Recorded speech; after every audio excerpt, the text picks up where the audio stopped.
Продолжуваме со разговор со министерот за здравство Армен Тарабари. Господине министре, најнапред секако прашањето е во каква состојба се повредените, барем најголем дел од нив? Ја прво би сакал јавно да изразам сочувство до сите семејства кои што ги изгубија своите деца денеска во Кочани. Во оваа трагедија, за среќа, сите болни што се згрижени во болниците во државата се во генерално добра состојба. 25 пациенти се на хируршка клиника, во клинички центар. Во градска хирургија се 24 пациенти, во 8 септември исто така 24. Во Штип ги посетив и пациентите и директорот и комплетно организацијата тоа е болница, клиничка болница, се во стабилна состојба, комплетно се е во ред. И во Кочани се моментално само 13 пациенти. Вкупно се 117 пациенти кои што се третираат низ болниците кај нас. До сега се однесени за лекување надвор од државата 13 пациенти. Меѓутоа, очекуваме до крај на денот да имаме 28 пациенти кои што ќе бидат транспортирани за да имаме ресурси, празни места во нашите болници. Зборувам за интензивна нега, за тие пациенти кои што се најтешки. Во Солун до сега се отидени 3 пациенти, во Софија се отидени, односно во Булгарија 8 пациенти, во Србија 2 се отидени, овие се до сега отидени. Очекуваме за Булгарија уште 6 пациенти, сега се подготвува транспортот на тие пациенти. И во Турција во 7 оди авионот 6 плюс 3, значи 9 пациенти екстра. Вкупно ќе бидат 28 пациенти, до сега се 13, до крајот на денот ќе бидат 28 што ќе бидат транспортирани во соседните, односно во државите кои што ни дадоа можност да ни помогнат во овие трагични моменти. Истинно би сакал и да им се заблагодарам на официјална Софија, Тирана, Приштина, Црна Гора, министерот лично ми се јави, од Истанбул ми се јави исто така министерот на Турција.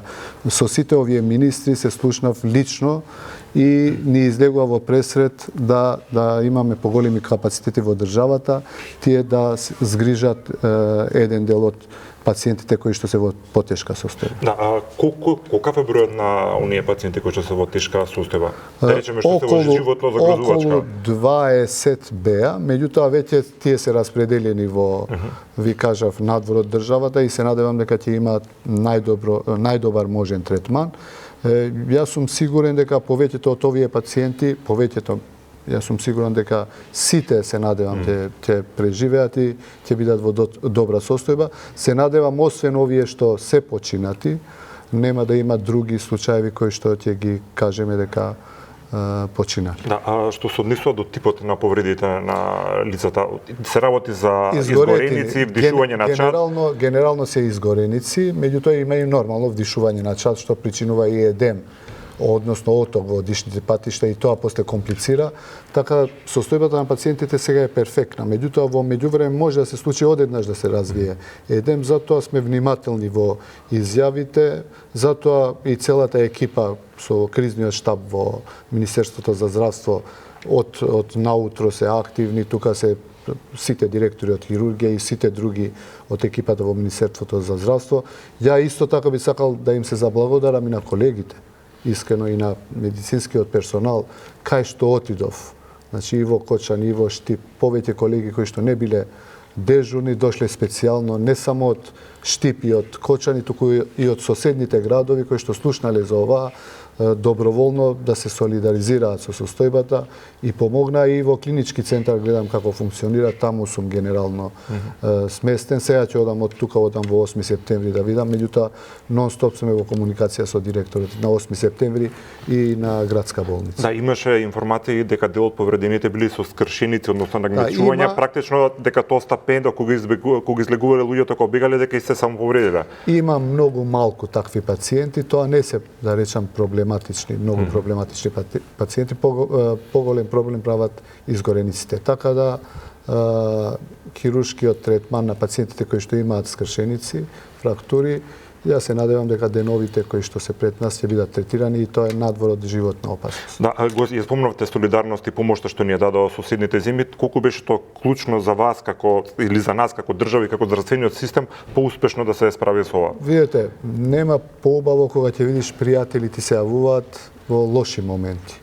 И првиот повик го имав од министерот за здравство на Булгарија. После него ми се јави министерот за здравство на Косово, па на Албанија, па на Црна Гора, па од Србија ми се јави министерот за здравство од Белград.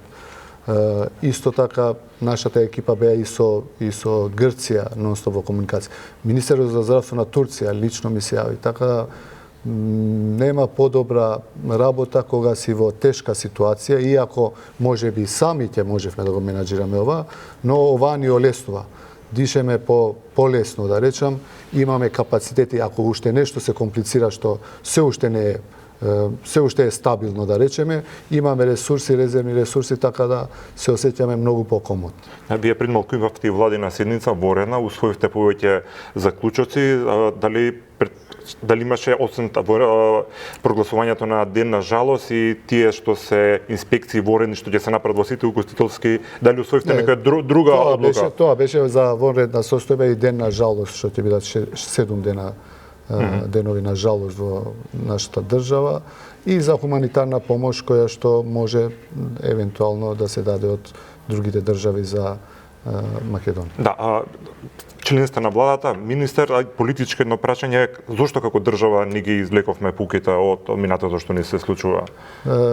Не знам сега причината што била, тоа треба јавното обвинителство, сега тоа е нивна работа. Да, дека министерот за внатрешни работи рече дека има индици за корупција.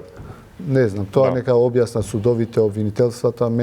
Нас ни е битно во Министерството за здравство и на владата оваа ситуација да ја менеџираме што поуспешно и што подобро, со што помалку изгубени животи плюс.